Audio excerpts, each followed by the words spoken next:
And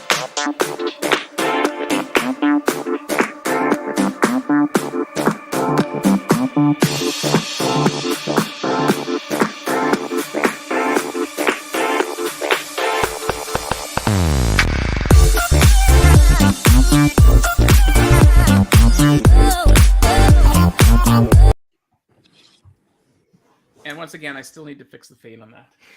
We started every podcast with that opening line. Maybe that'll just be the running joke. Yeah.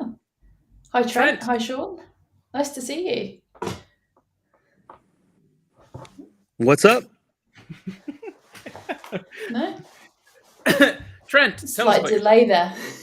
Yeah, hi. So my name is Trent. I own and operate the Craft Quiz Company. It's a live event business that started in the greater Houston, Texas area in the United States. And, we're excited about the direction of the company. And I've got some experience in live events. I've got some experience, a lot of experience behind the microphone, and just exploring how I can monetize that and put that into something that people can enjoy.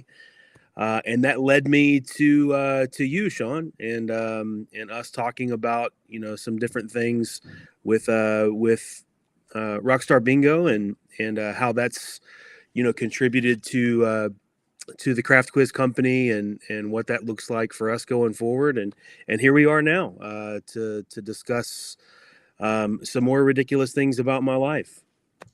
Do you say your life or your wife? Life, L. Okay, life. Yeah. You don't want to talk about ridiculous things about your wife, right? This is the wrong podcast. Yeah. How long has Music Bingo been going for you? A couple. So we actually just added Rockstar Bingo. We added Music Bingo using the Rockstar Bingo platform in January 1st. So only for a few months, and it's caught on really fast, and people really enjoy it. They enjoy how how intuitive it is, and how easy it is to operate, and it's just a blast. As a host, you don't have to. There's a lot less you have to worry about, to make sure that everybody's having a good time. So, but yeah, we started it in January and have been going strong since. Nice. And my recollection, because we were talking about 2 weeks ago when I was in Florida. Yeah. Were you using Spotify, or you were doing the manual approach? Spotify. Yeah. So we haven't used a live band. I haven't built any playlists directly in or anything. We've been using Spotify, and it's worked like a charm. The way I view it is there's a lot of work that goes into. I should sidebar long enough to tell you that the Craft Quiz Company started as a live trivia business, bar trivia, restaurant trivia, stuff like that. Not trivia about bars or restaurants, but in bars and restaurants. And the way I've viewed it is the legwork for trivia stuff is sort of nonstop. Like you put together everything, you go through several different channels to make sure that everything is the way it's supposed to be. And then it doesn't stop, even when you're hosting. You're just constantly, grading sheets, moving it to the, the score sheet, and reading, and throwing in the plugs, here and there. It really is not too dissimilar, to hosting a radio show when you're doing a live trivia event. With Music Bingo, a lot of the legwork is done. Most of the legwork is done ahead of time, because you build the playlist, you get everything ready to go, and then once you start the event, I mean, it really is just kind of hanging out with the patrons, and just having fun with them. I feel like you can be a little bit more of a host and less of someone that's just facilitating an event. Mm-hmm. Yeah, totally. Well, and there's an art form to the trivia part for sure. It's more of a romance for the host, right? I think you get in touch with your content, right? Yeah, Jacob, absolutely. I think just reading a question, anybody can just read a question. I think what makes a good trivia host is when you can sort of take a round and kind of bring it to life and engage with with the patrons in a way that makes it a little bit more exciting to tell me what the longest Shakespeare play is. I want to introduce you to another fellow named Jacob at some point. So remind me afterwards because you guys have a Okay. lot in common. Right. But yeah, I mean, I think that the secret sauce of the music bingo is short attention span. You can sing along, you can move on, and so Yeah. Seems to help a lot. You can have a few beers and you don't really have to concentrate. Someone's either going to sing the chorus and you're going to pick up on it, or so we actually have a lot. I keep having the same conversation. I think I even had it with you. It was about prizing, right? At the end of the day, the game, it comes down to, are you allowed to cheat or not? And it comes down to how good the prizes are. If you're winning a Budweiser trucker cap, cheat all you want. Nobody cares. But you put an iPad on the line, and all of a sudden, people, the whole dynamic of the game changes. It's funny. I even bring that up before we start the game. I even bring it up that just emphasize really the one major rule that I have, when I host is I just can't tell you if a song has already been played. And so I just kind of turn it into a joke where it's like, you either need to make friends with the person that's sitting next to you or be as cutthroat as I would be if I was sitting in your shoes. So, it's simply, you know it or you don't, and like you said, if it's a prize that, people are just kind of there to have fun and it's just something they can kind of pick up while they're there, then whatever. First of all, who's going to know if you're Shazamming everything, at the same time, who really would care if it's really not that big of a prize? If I was hosting like a cash event or something like that, that would be different. And, we would probably have, people situated, in a way where, I don't know, maybe there's a referee that's, sort of keeping an eye on everyone as they're playing, because it would be a little bit more.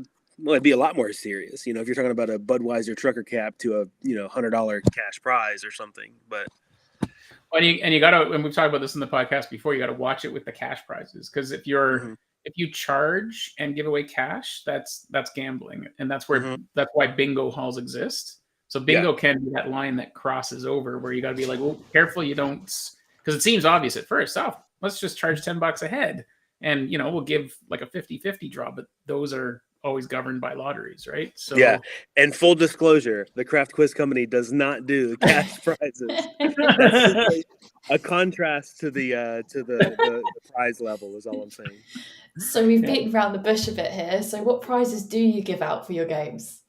Yeah, so I leave it up to the venues. I don't specifically advise the venues on what prizes they should give.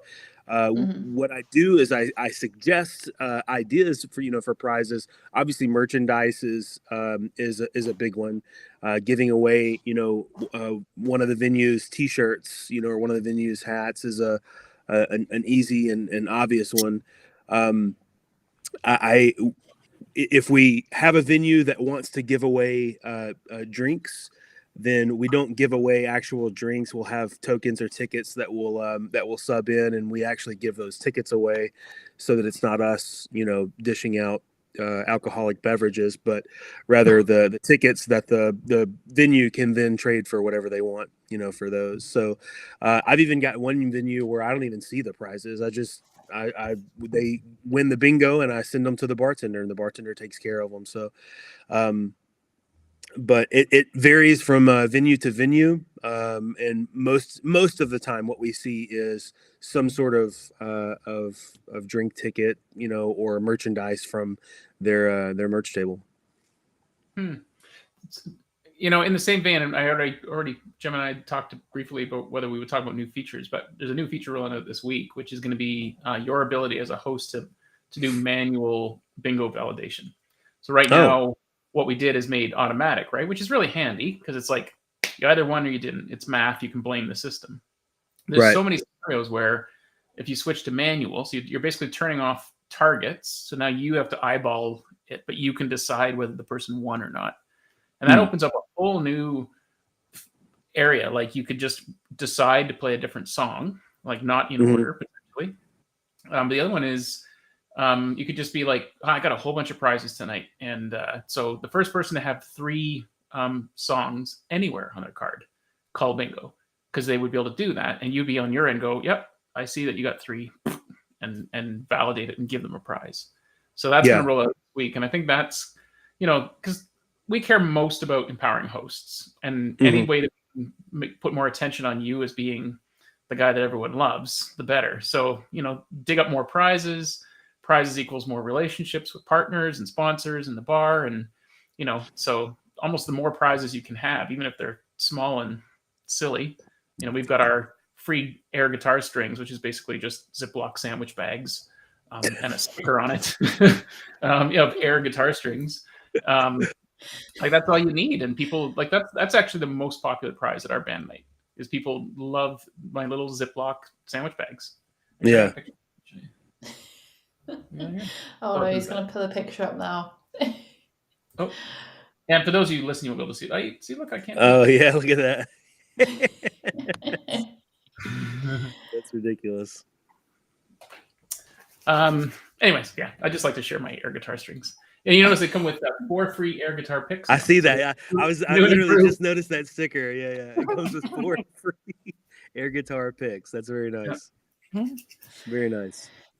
So in terms of like actual venues and games and how you host, how many games are you looking at per week of Music Bingo at the moment? I host 2, about to be 3 per week that I do.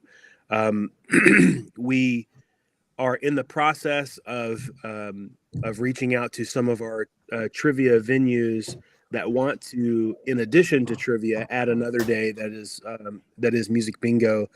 They like what we do with the trivia event, and they want that same sort of atmosphere and feeling for the Music Bingo idea. So I do 2, about to be 3 per week.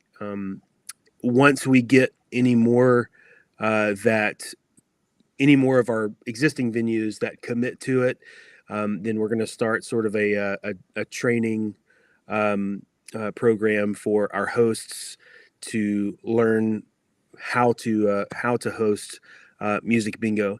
And in terms of Rockstar Bingo, the actual platform, there's not a ton of training that really has to happen, with the exception of the building the playlists, and even then I think I would still have my writing staff sort of develop those playlists, or it might even be something that I just take on and I take care of building the playlist, just so I can make sure the themes are appropriate for specific venues, and the songs that are being added to those lists are appropriate for those specific venues.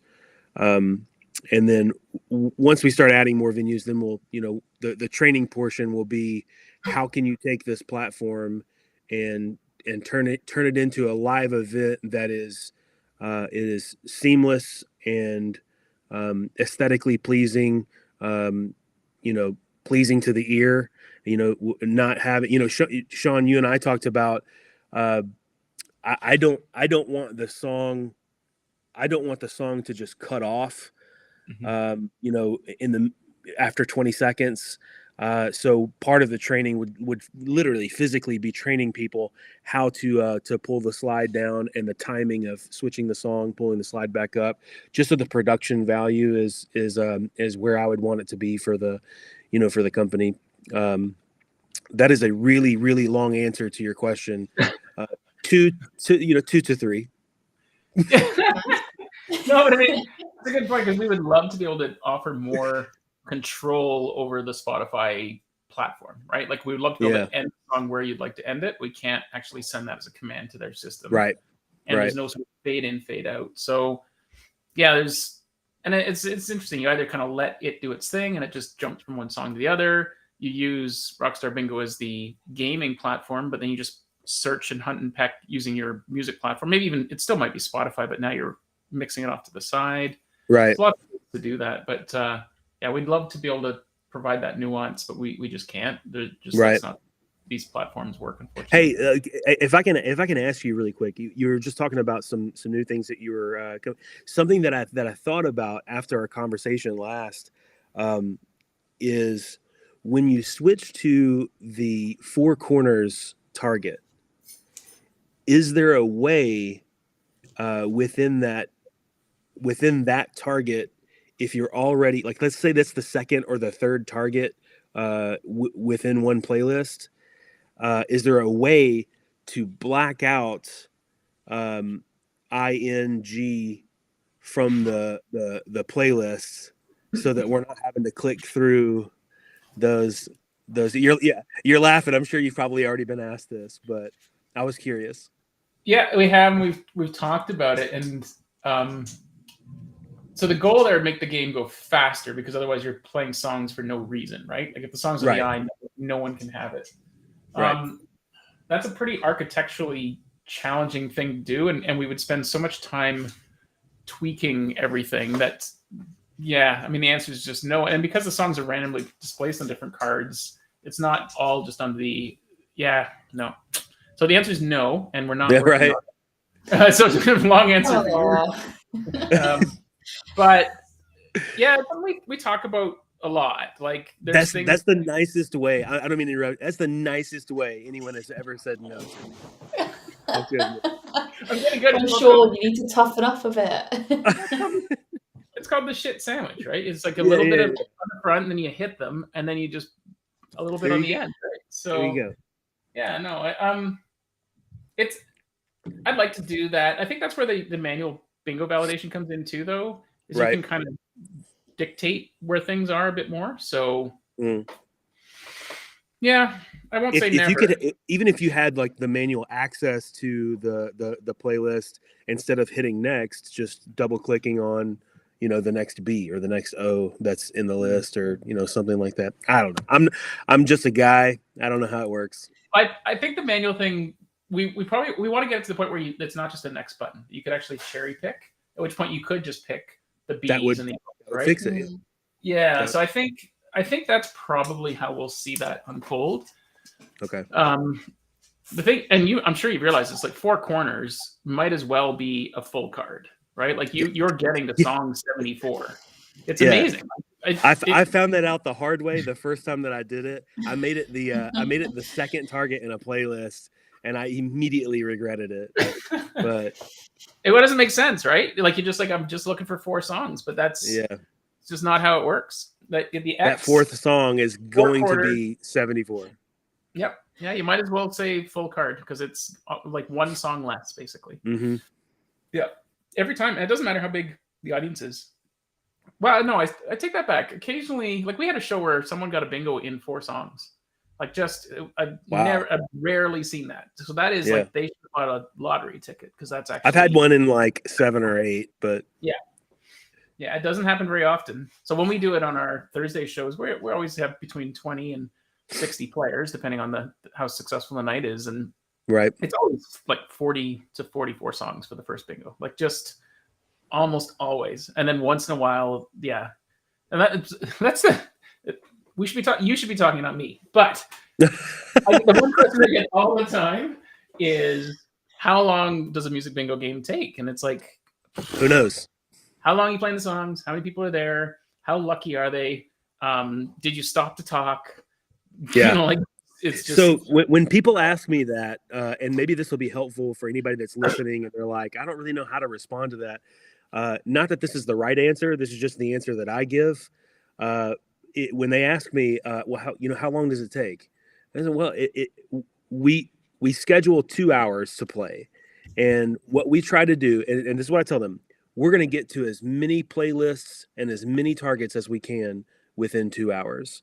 And if we start the last playlist at, let's say we're ending at 9:00, if we start the last playlist at 8:59, then we'll play until 9:20, to get through that last playlist. But whatever playlist we can fit within that 2 hour span is what we do. And I don't really have a lot of questions about it after that. They're just like, oh, okay, well, I'll play as long as I can, and then if I need to leave, I need to leave. You know? Yeah, exactly. You mentioned themes earlier, and it's probably Gemma's favorite topic, like, playlist ideas or just Yeah. themes that work. What are so one's a question and one's a suggestion, because I want to Okay. see themes go on, like beyond the music. So like if we're gonna have an 80s night, tell people in advance, come in, dress up, right? Like there's some movie theaters actually doing this, where they're making use of a movie theater and kind of doing the Rocky Horror Picture Show thing, where like everyone, it's an event. It's not just sitting in a bar and drinking. You're actually like partaking in the music and dressing up, right? So 80s just always works everywhere. Every kid is either grown up with parents with it, or the parents themselves know it. Just seems to be. It's also just good music. Like, let's face it, the 90s sucked, and 2000s. I did an 80s playlist literally yesterday. So yeah. Oh wow. So here's my question, because it took forever to get to it. Do you have a favorite besides 80s? I do. Let me pull this up really quick, because I don't want to say it wrong. It's one of my favorites. Oh, I want to say. He's gonna say yacht rock, Gemma. He's gonna say yacht. No. I do use yacht rock from time to time, but is it Disney princess films? Okay, all right. We're gonna come back to that in just a second, because okay. I do have a story about that. Okay, it is Michael's, Jack's, and Sons. That's my favorite playlist that I did. It's got a lot of Michael Jackson, obviously Jackson 5, but any artist that's Jack whatever, or Jackson, or and then any song title with Son in it, or Mumford and Sons, for example, Michael's, Jackson, Sons. That's a really good mix of a lot of different genres, and it's a fun one. Is that That's proprietary? really cool. Would you Say it share again? Is that proprietary, or would you share it with us, or can we make our own? No, I'd share it. Yeah, no, I would awesome. share it with you. Yeah, but there's a little bit of 90s country in there. There's rock. There's hip hop. I mean, it is a good mix for a crowd that's anywhere from 20 to 60. I mean, really, it's a fun one. That's awesome. Yeah, that's right. Probably. The Disney one. I wanted to say something about the Disney thing. Yeah, go on. I used a Disney playlist, and I made the mistake of not pulling out some of the obscure Disney tunes, and something happened where when it randomly drew the songs, the order that it was drawn in, I'm not kidding you, the first 15 no one had ever heard ever, and so for 15 songs, I was just kind of like, oh, let's get to the next one. Next one. But we had fun with it, and we laughed about it, and it was just funny. But yeah, Disney's a tricky one, isn't it? Because I mean, as Sean and probably many people will know, I'm a mega Disney fan. So I class myself as a different kind of level. So when it comes to a 75 song playlist, I'll probably know 3/4 of them, whereas most people probably know like 10. Yeah. And you're right. You've got to go for the big ones, like obviously Lion King, sort of Toy Story. But there are a lot of songs in the films that aren't really mainstream, are they? Yeah. So basically, what you're saying is you've never heard the two words obscure and Disney together. This is the first time you're hearing that combination. Yeah, I don't know what you're on about. It's Disney's magic. Yeah.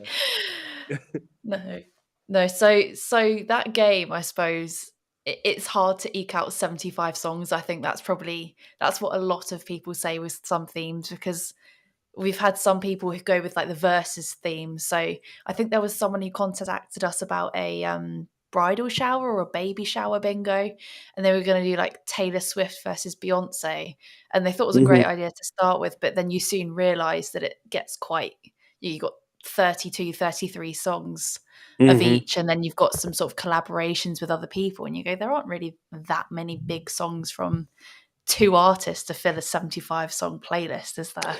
Yeah, when you start getting sort of cutesy with with the themes, what I've noticed, because I'll be honest and tell you, when I first started, I would I would start to build a playlist, and I'd get to about 40 and be like, I'm going to be stretching it for the rest of them, and then I would Yeah. ditch it, or either that, or I would change the title and add, sort of another kind of a thing to it, but yeah, building the playlist, getting past that, 50 song mark is kind of difficult to do at first. Yeah. Hey, I don't know if it's y'all's or if it's mine. I don't know if I put it together, if it's one that you guys had that I'm just using. The boy bands versus girl bands. Oh yeah.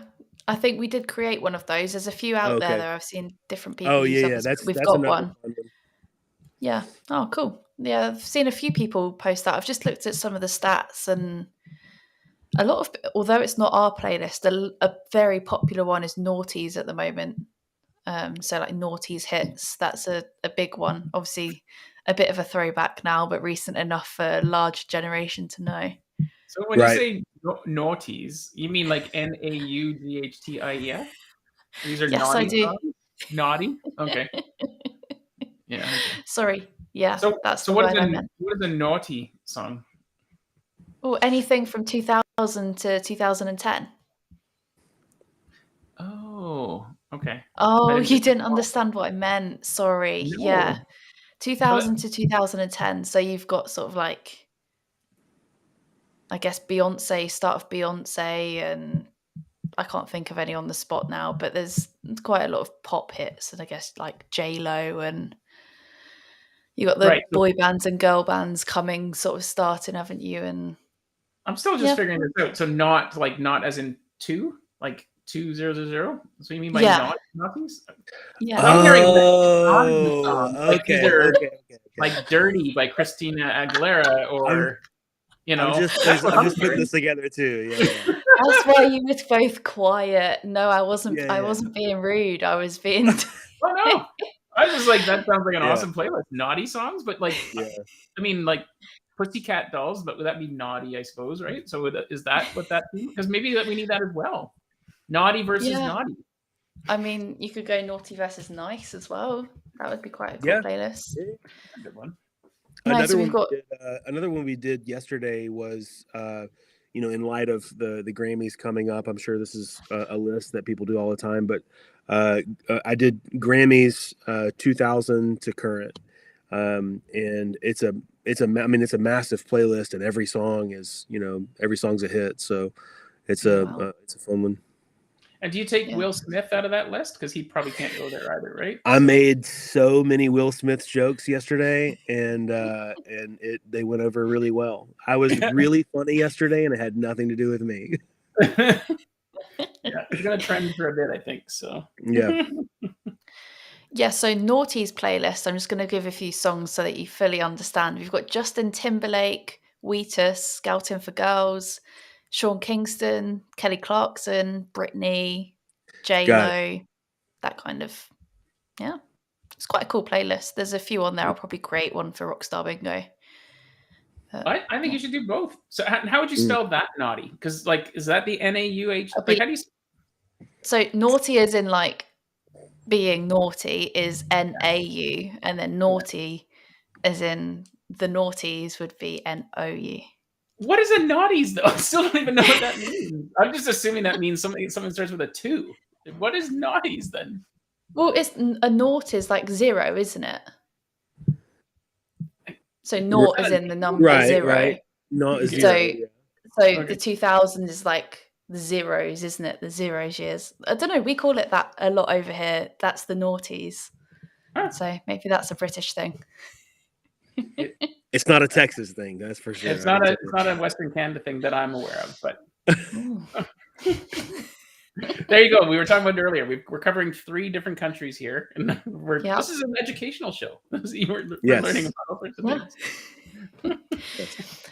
So you said about Michael Jackson's. You told us about your Disney disaster 80s. Any other playlists or themes you've sort of got planned or would like to cover? So I'm working on one right now. I did one that was funk, food, and flowers, and it was just a combination of a lot of funk music, songs about food, songs with flowers in the title, stuff like that. Just cheesy ways to put a bunch of different genres together. One hit wonders is always a real popular one. I have one that's just covers. It's which is a little bit more challenging because it's songs that you recognize, but some some of them you have to kind of listen to the lyrics because it's not, it might be a different version of the song, or just any kind of cover, something like that. Biggie, Diddy, and Liddy is some 90s hip hop. It's a 90s hip hop playlist that I'm putting together right now. And then the other really popular one is dive bar jams. Any sing along kind of a jam that always ends up coming up when you're in a dive bar or something like that. But those are pretty popular ones. So what's a dive bar jam song? I mean, Okay, let me pull. Karaoke would be like Whitney Houston and Bette Midler. She's in there, yeah. And Journey, right? But dive bar would be. Is it? Okay, so what I've heard talking to a couple of bartenders is there's certain songs like if you play it, they'll just like shut you down. Like in some bars, like if you ever play Mustang Sally in this bar. In fact, we used to play at a bar. It's long gone, but the sound man, if you played it, he would turn the system off. Oh so my gosh! Yeah, he was like, "I will never let Mustang Sally be played in this bar." Jesus. So, yeah. Okay. So, I mean, I've got stuff. I mean, Ain't No Sunshine, Bill Withers. 50 Ways to Leave Your Lover, Paul Simon. Billie Jean. Brandy, Brown Eyed Girl. Brandy? That's awesome. Buddy Holly. Don't Stop Believin', and even like the cheesy bar jams, like Every Morning by Sugar Ray is in there. But Blues Traveler, Hook, and then of course Whitney Houston is in there. The Joker, Steve Miller Band, but it's just any song that you can think of where it's like, oh, you know what? If jukebox were still a thing, that would definitely be on the jukebox, That's cool. Sean's making a list. No, I think it's cool. Like you've definitely got some of the most creative playlists we've had, rather than just an era or just a sort of a theme. You've gone very creative. It's really cool to see. You've gone full out there. We love it. Yeah, I find it fun. Oh, sports anthems. Anytime there's a massive sporting event, I'll throw in the sports anthems playlist, and that's always fun because it's anything you would hear at a live sporting event or something like that always ends up being something that people sing along with, or at least heard. If they're watching a game on TV, they'll hear it in the background. Nice. Yeah, I mean, I think Sean mentioned you've obviously been involved with radio. Do you want to tell us a little bit more about that? Because obviously, it's a very short story. Go on then. It's a very, very short story. I'm sorry, I didn't mean to interrupt you. Don't worry. It is something that taught me. It was something I learned. I learned what radio is, what radio isn't, and what radio should be, and I learned that very fast. I had my own call-in request show, and it was fun. It was a blast. I loved getting on the air. And there's a certain, if anybody's listening to this, you've ever been involved in radio, there's a certain nervousness. No, that doesn't even cut it. There's a certain anxiety, that in a good way that comes along with, jumping on air, because you just never know how many people are listening to you. And then I think because of that, it makes for this very authentic experience, and I had a killer radio show. I mean, it was so popular to me, but to everybody else, it was not very popular. Oh. And it only lasted 6 months, and then it got canned. But I got to stay on as a programmer, and I got to stay on as a producer. But the live show did not. Turns out not a lot of people like my kind of music, I guess. I don't know. But sometimes you just have to stick it out. Like whenever you feel that resistance, you're just going to push a little bit harder. It's usually that last 10% where you're going to have a breakthrough. So yeah, it's tough though. I'd love to do it again, but I mean, I don't know. I feel like maybe radio is, I don't want to say it's dead, but it's kind of lived its time. And I think now it's more into, it's more into podcasts and events where you can share music as opposed to streaming, or not streaming, but cutting on the radio and listening to somebody blabber on about the last song that was just played or something.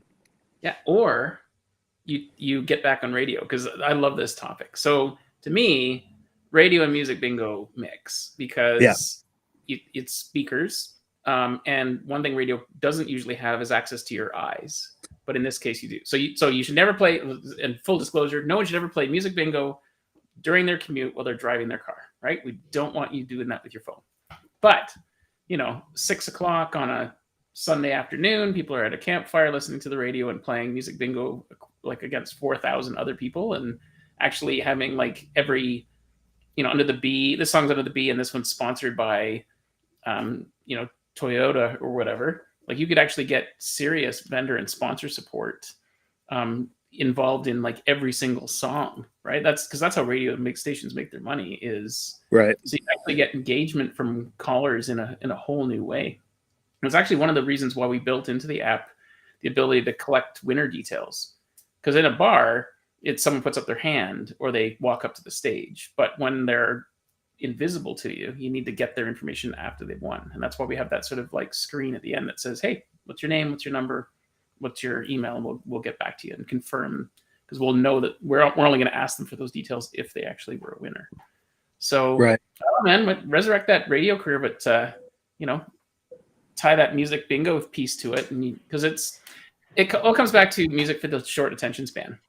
Yeah. If you listen to the radio and you're listening to a 4-minute song, or a Tool song that's 14 minutes, Tool has a lot of great songs, and then they have some that aren't so great. So it's a long haul if you're not into it. But if it's 20, 30 seconds and you're just like, I love this song. Oh, I love that song. I think that's where radio could be reborn and use the app. I think it'd be awesome. So anyway, there it is. I agree. I think, and I don't want to, I'm not trying to take anything away from it. It was a blast. It was fun. I learned so much about the industry. I learned so much about advertising. I learned a lot about marketing, and all of the things that go into making this radio show, which was leaps and bounds more complicated than I would have ever thought had I not had that job. Cool. Gemma, what else you got for us? I don't know. I was thinking about driving along then and radio. I was thinking, how cool would like a drive-in event mixed with like a car event and have like the ultimate driving playlist, like roadie playlist. Mm-hmm. Oh, I see. Yeah. As in like a drive-in event music bingo, but you'd have like over here, sometimes you see like big Jeep events. So all Jeep owners come together and you go like meetups. Imagine if you had like a DJ or a band come along, music bingo to all the best driving songs. It'd be quite cool. But yeah, sorry, I was just thinking out loud there. I guess the Jeep thing is where I don't own a Jeep, so I don't know. But I guess the Jeep thing is worldwide then, because that happens here all the time. Yeah, that's cool. But yeah, go on. No, go on, Sean. You were in Florida. Well, I'm just showing off. No, I was in Florida, and actually, we were right outside of Estevan's. So I guess that's Gloria Estevan's husband's restaurant in Margaritaville. And they had this big open area, and they had a band playing, and they had a big car thing, like classic car thing. And you're right, like music was blaring through the whole place. So you could have had the music playing, people actually playing along, going for prizes, being pulled in. They had vendors and stuff, like maybe even just like in those, I think where they've got these things, if you have a big enough sort of car gathering, there are people with their craft tables and stuff, and they could have offer a product. Like you could really turn it into a whole thing and then intertwine the music into the whole thing. We have one of the venues that is looking to add music bingo. Actually, is Margaritaville in Conroe, Texas, and the Land Shark Bar and Grill there at the Margaritaville Resort, and so that's one of the places that we're excited about because I mean it's a crowd that would be spotty throughout the year, but when summer comes, it'll just be slam packed all the time. You know, Yeah. when the resort is full, there's just going to be so many people there, you know, to have fun and listen to it. So I think bingo is going to go over really well there. Cool. Yeah, definitely. It's the right crowd, isn't it? I mean, Mhm. Sean, I'm just thinking you obviously in Orlando there's a Margaritaville, isn't there? I think I got in touch with them once and they messaged back and said it's something they'd think of, but I think they did mention obviously the quieter season, winter period, but they'd think about it in summer. But yeah, I mean, definitely that tourist audience. I mean, it could be Mhm. amazing in summer, couldn't it? Especially Yeah. with it being something that's unique. Yeah. Most people are not going to have, you know, right now anyway. Most people are not going to have music bingo at their favorite restaurant in town. Instead, they're, you know, here on vacation, and if you stay in a resort, odds are you're looking at the events that the resort's offering, and you're hitting these things while you're there to, you know, to have fun and make the most of your money. And it's definitely something I think people would be interested in. Yeah. Hmm. Yeah. Because obviously, I don't know if Sean you've mentioned on here before, but Give Kids the World are down in Florida are hosting Rockstar Bingo now with the obviously kids and their families coming along. It's a nice sort of pool. They play it around the pool area, I think, don't they, Sean? I think so. Yeah. So they got this Yeah. giant pirate ship, this massive TV, and kids are playing by the pool, and everyone can relax. And yeah, it's cool. Yeah, it kind of it works anywhere that you got speakers. That's all you need, which is Yep. yeah, that's all you need. And internet, sorry, speakers and internet, because nobody's going back to paper. Won't do it. So No. Yeah, that's one question, Trent. Yep. Has anyone said anything? Anyone wanted paperback? Does anyone miss paper, or are they all sort of happy on their with digital music bingo cards? No one has, once they've experienced it, I think they just sort of accept it as like that's what it is. And so I haven't had a lot of people, I haven't had anybody you know, come and ask for paper. And we're talking about one of my weekly venues where I do music bingo on Wednesday, and then I do trivia on Thursday. And trivia, you know, they do answer with paper and pencil and tear off and turn in their, you know, their answer sheet for whatever round, you know, we're doing. And those people that are used to using paper on Thursdays have not asked me for, you know, for paper on Wednesdays. And I think it's just because they accept that that's what it is, you know. Sean, you and I were talking about the potential for even moving my trivia venues to more of a digital platform, and what are some ways we could potentially do, you know, digital scoring. And there's just so many traps that come into play with live trivia like that, and using a phone to enter in your answers and stuff. So I'm happy that music bingo is the digital platform. One of my first questions when I first added was, well, what happens if we're in a situation where I need you know, paper cards to be able to do. I think Sean, I might have even emailed you in the early stages and said, hey, is there a way to do paper? And frankly, I'm glad that we didn't. I'm glad that we didn't sort of introduce the paper thing, because I wouldn't want to have to go back away from it, because it would be something then that people were used to and didn't want to. You know, people are creatures of habit, and I think right now the habit is digital, and they're good with it. yeah, I mean, you can thank COVID for that a bit, I guess. Yeah. I thought you were going to give me a chance to do one of my patented long, polite no's, but you took care of it for me. So. Yeah, you're welcome. The bill's in the mail. I'll invoice you. Well, and I feel like we did a video the other day where we were talking about, like, you know, the advantages of digital over paper, and some of them were really cool reasons. Like, I had one guy, maybe it was you.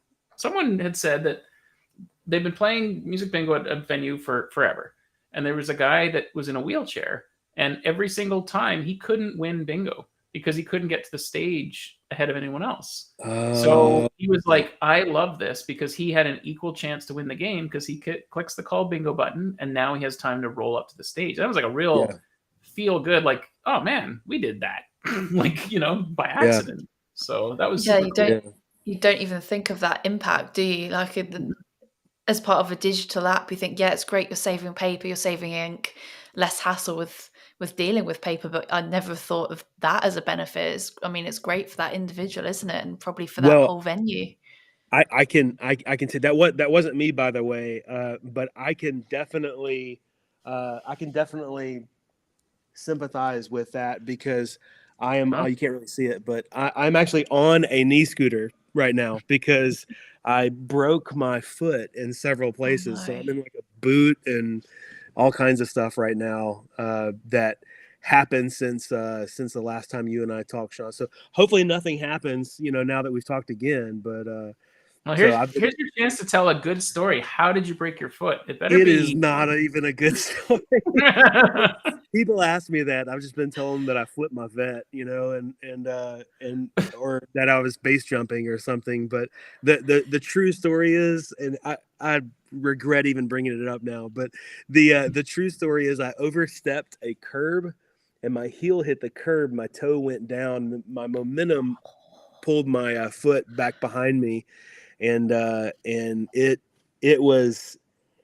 There are not words. It does not do it justice for me to say that it was painful, but it was not a good day. I'll put it that way. So, and I've just been recovering it was probably, I don't know, 2.5 weeks ago, something like that. So I got 3 to 4 more weeks in the boot. So I'm becoming really good friends with my knee rover.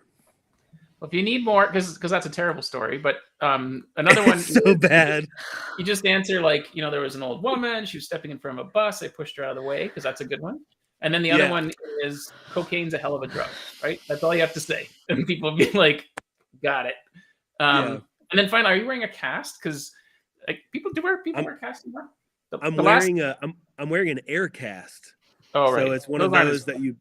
It's one of those that you put on, and then you have to pump up the air on both sides and stuff.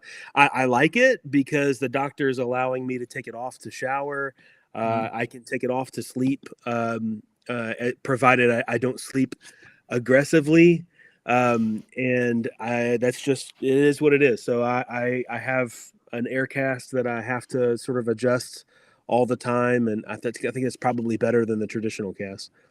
For sure. But the traditional cast is fun because it's too bad. If you ever meet anyone with a traditional cast and they ask you to sign it, what you sign on it is pay the $500 or I break the other one. And that's what. That's good. Yeah.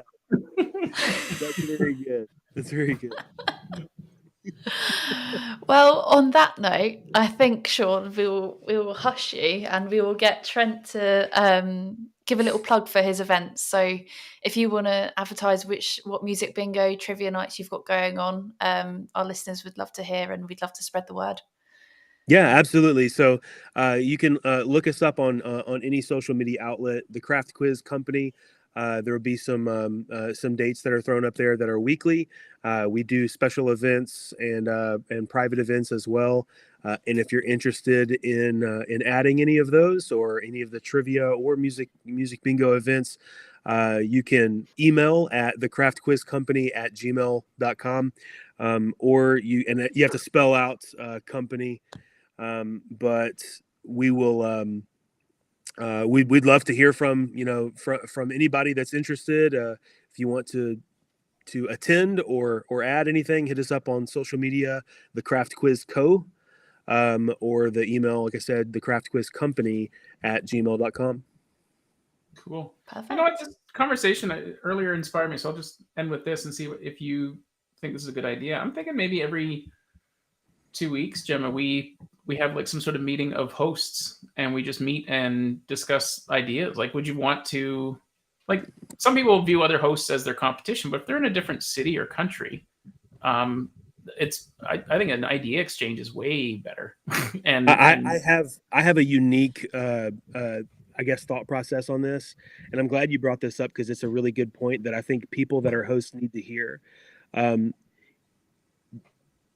Meeting other hosts is only ever good. It's never bad, because the more music bingo exists, the more validated you are in what you're doing, and the more you can potentially add and grow your business. So anytime you meet another host, I have never viewed anyone as competition. Sometimes I view products as competition. Like if somebody else is doing trivia, I want to see how they're doing it so that I can do it better. Yeah. But it doesn't mean that the host is anything other than that. So anytime any place has music bingo, I'm like, good for you. Good for you. It's good for everybody. Well, I love this term co-opetition. Like you can actually be trying to encourage each other, learn something from them, up your game, improve your game. The longer you're in it, the better you're going to get if you're passionate about it. And we hear the odd stories of people trying to duke it out for a bar, and it's usually whoever drives their price the lowest wins for a little while, and then they run out of steam because they're not even making enough to make a go of it, so they quit. And so it's this cycle that runs all the time. Same with bands, I find, in town too. That happens too. Cool. Well, we probably should wrap that, eh? Yeah, it was great having you on, Trent. Thank you for chatting things music bingo with us. Yeah, absolutely. Thanks for having me on. Awesome. Yeah. See you later, man. Have a good day. All right. Bye, Daryl. Bye, guys. See you next time. See ya.